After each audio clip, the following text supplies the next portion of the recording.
नमस्कार दोस्तों, स्वागत है आप सभी का इस सीरीज़ में। आज आप सभी के प्रश्न तो लेंगे ही, उससे पहले दो क्वेश्चन ज़रूर इसमें लिया जाएगा। एक ये कि वैकेंसीज़ घट कैसे जा रही हैं, और दूसरा ये कि क्या पैनल बन जाने के बाद भी रेलवे आपको बाहर कर सकती है। ये दोनों इम्पोर्टेंट क्वेश्चन हैं, कई आप लोगों के द्वारा पूछे गए कि क्या पैनल बन जाने के बाद आपको बाहर किया जा सकता है। तो सारे क्वेश्चंस का जवाब देंगे, इन दोनों क्वेश्चन का भी जवाब देंगे। अभी तक आप लोग चैनल को सब्सक्राइब नहीं किए हैं तो चैनल को सब्सक्राइब कर लीजिए, वीडियो को लाइक करिए। तो पहला क्वेश्चन ये है कि वैकेंसीज़ कम कैसे हो जा रही हैं, जोन में या डिवीज़न में वैकेंसीज़ कम कैसे हो जा रही हैं। अभी मालदा का भी डिस्कस करेंगे, चंडीगढ़ का तो चल ही रहा है। तो देखिए, वैकेंसीज़ कम होने का बस एक ही रीज़न है कि जैसे ऑन रिक्वेस्ट ट्रांसफ़र लोग आ जाएं। एक बार वैकेंसी 2019 में प्रशासन ने जो है कि चारों तरफ से लेकर के दे दिया, और उसके बाद 2019 के बाद जब से एनटीपीसी की प्रक्रिया चल रही है, तब से अदर जोन से जो भी लोग यहाँ आ गए, अदर जोन से लोग इस जोन में आ गए ऑन रिक्वेस्ट। ऑन रिक्वेस्ट आने से ये होता है कि वहाँ की वैकेंसीज़ हो जाती है जहाँ से आ रहे हैं, और जहाँ आ रहे हैं वहाँ वैकेंसीज़ फुल होंगी। लेकिन इतने ज़्यादा तादाद में लोग ऑन रिक्वेस्ट नहीं आएंगे, उससे ज़्यादा तो रिटायरमेंट हो जाता है। तो इसलिए ये वीडियो तो ऑडियो तो फेक है कि इतनी ज़्यादा वैकेंसीज़ नहीं हैं और इतने वैकेंसीज़ ही है, इतने लोगों को लेना है। ये ऑडियो तो फेक है, लेकिन कुछ वैकेंसीज़ कम हो जाती हैं। कुछ वैकेंसीज़ कम ऐसे हो जाती हैं जो नॉर्दर्न के हैं, जैसे एनसीआर है, एनईआर है, एनआर है, ईसीआर है। इन सब जोनों में क्या है कि इन सब जोन के रेलवे में अधिक लोग हैं, तो वो साउथ से ट्रांसफ़र करा करके ऑन रिक्वेस्ट आते हैं, जिस वजह से यहाँ वैकेंसीज़ फुल हो जाती है। दूसरा आप लोगों के क्वेश्चन है कि क्या पैनल बन जाने के बाद भी बाहर कर देंगे। तो पैनल बन जाने के बाद रेलवे प्रशासन किसी को बाहर नहीं करेगी। पैनल बन जाने के बाद आपकी नियुक्ति ये हो सकता है, मान लीजिए एक बार मान भी लें कि ऑडियो सही भी हो, एक बार मान भी लें कि वैकेंसीज़ काफ़ी कम हो गई हैं, तो आपकी कैंडिडेचर को कैंसिल नहीं किया जाएगा। आपको दूसरे जगह ट्रांसफ़र किया जा सकता है, मतलब जहाँ वैकेंसीज़ हो वहाँ आपकी पोस्टिंग मिल सकती है, लेकिन आपकी कैंडिडेचर को कैंसिल नहीं किया जाएगा। और वैकेंसीज़ स्टेशन पर, एक स्टेशन पर 8-8 स्टेशन मास्टर की वैकेंसीज़ हैं as per rule railway manual. तो वैकेंसीज़ कम होने का सवाल ही नहीं है। खैर, ऑडियो तो फेक है ही है, और पैनल बन जाने के बाद आपको बाहर नहीं करेंगे। तो बिल्कुल इस पर ज़्यादा सोचने की ज़रूरत नहीं है। जिसका पैनल बन गया बिल्कुल आराम से रहिए, सबका नियुक्ति मिलेगा रेलवे में। थोड़ा लेट हो सकता है, ये हम भी एक्सेप्ट कर रहे हैं कि थोड़ा पहले और थोड़ा बाद में हो सकता है, लेकिन किसी को पैनल आ जाने के बाद बाहर नहीं किया जाएगा। नेक्स्ट क्वेश्चन अशफाक सिद्दीकी जी की तरफ से है, ये भी वैकेंसी से रिलेटेड ही है। आप पूछ रहे हैं कि सिलेक्शन आपका मालदा जोन में हुआ है, एसीआर आद्रा डिवीज़न में हुआ है। पैनल आए 1 मंथ से ज़्यादा हो गए। हम 4-5 कैंडिडेट आद्रा डिवीज़न गए थे और वहाँ एपीओ सर से बात किए। बोल रहे थे कि 66+8 लोगों का पैनल 22 नवंबर को आया है और डिवीज़न में, लेकिन यहाँ ओनली 30 वैकेंसीज़ हैं। तो 30 की ज्वाइनिंग मिलेगी और बाकी का पैनल हेडक्वार्टर को भेज दिया जाएगा। सर, क्या हमारा ज्वाइनिंग कैंसिल हो जाएगा एंड हमें कब तक ज्वाइनिंग मिलेगी? तो 30 का तो एपीओ सर ने बता ही रहे हैं कि 30 वैकेंसीज़ है तो 30 का मिलेगा। बाकी को हेडक्वार्टर में इसलिए ही वापस कर रहे हैं कि जिस डिवीज़न में खाली हो वहाँ पर वो फिर एसीआर के हेडक्वार्टर से भेजा जाएगा आप लोगों को। एसीआर में नहीं खाली रहेंगे सीट तो दूसरे जोन में भी आपको भेजा जाएगा, लेकिन आपका पैनल बन गया है तो कैंडिडेचर कैंसिल नहीं होगा, थोड़ा वेट करना पड़ सकता है।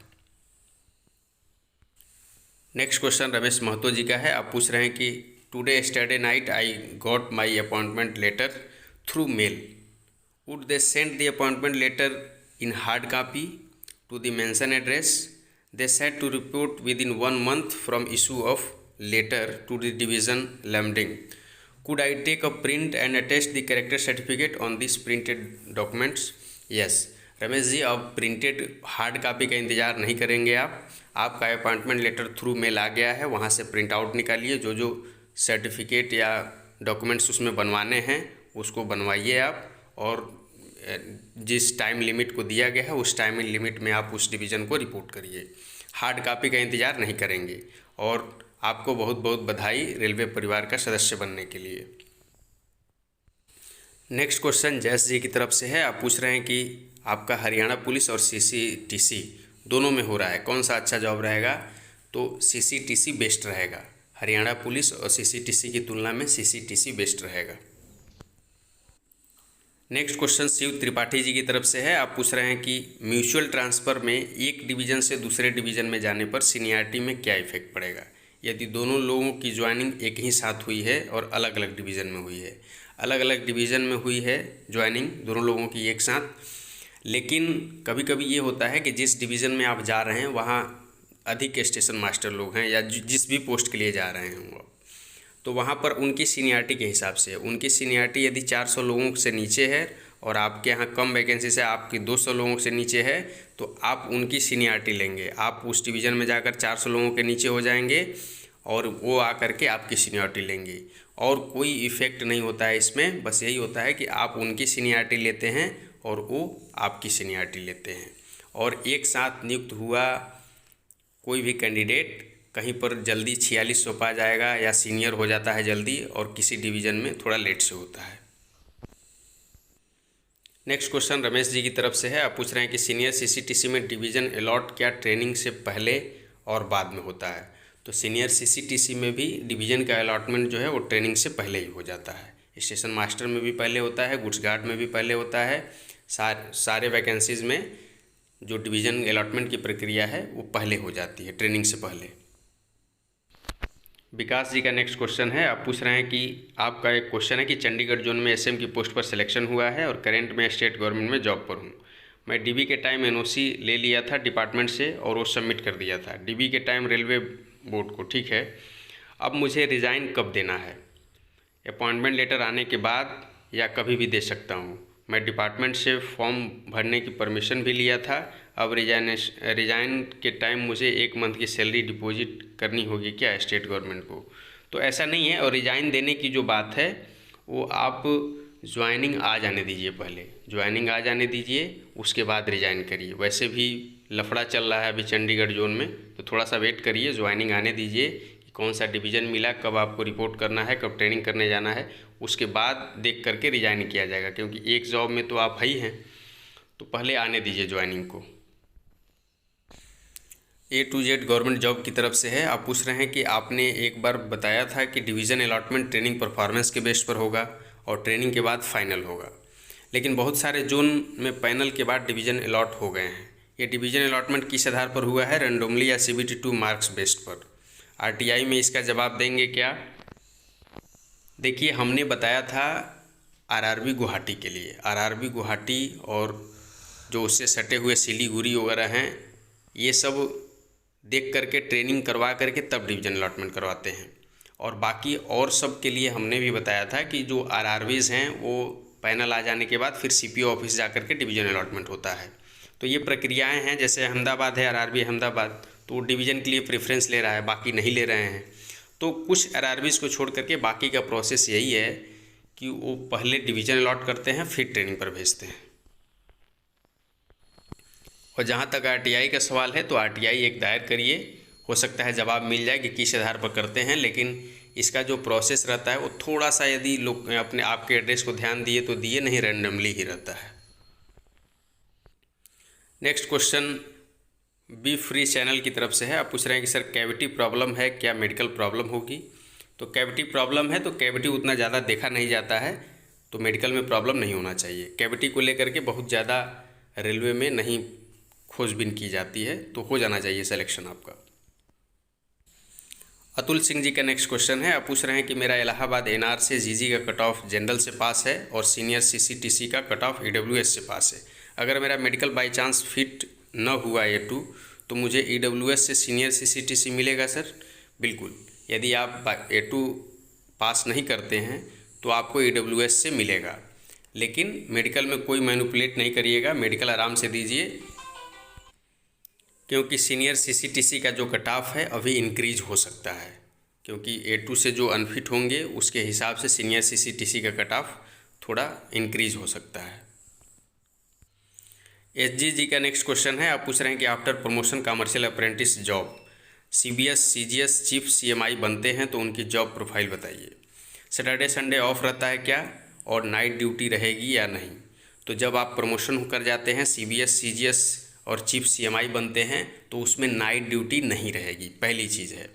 दूसरा चीज़ ये है कि आप सैटरडे संडे के बारे में पूछ रहे हैं, तो यदि आप सीबीएस सीजीएस बनेंगे तो उसमें आपको वीक में 1 डे मिलेगा, और जब आप सीएमआई बनेंगे तो उसमें ऑफ नहीं रहता है, 24 आवर की ड्यूटी रहती है। और 24 आवर की ड्यूटी ऐसे रहती है कि आप घर पर रहिए या 12 बजे से आप इंस्पेक्शन करने जाइए, उसमें फ़िक्स आपकी ड्यूटी नहीं रहती है। बाकी सीबीएस और सीजीएस में आपकी फ़िक्स ड्यूटी रहती है कि डे करेंगे आप 8 बजे से 16 बजे तक करेंगे या 10 बजे से 6 बजे तक करेंगे, तो ऐसे चलेगा। लेकिन जो सीएमआई रहते हैं वो अपने ऑफिस में अपना काम करेंगे, अपने घर पर अपना काम करेंगे, जहाँ इंस्पेक्शन करने जाना है वहाँ इंस्पेक्शन करेंगे।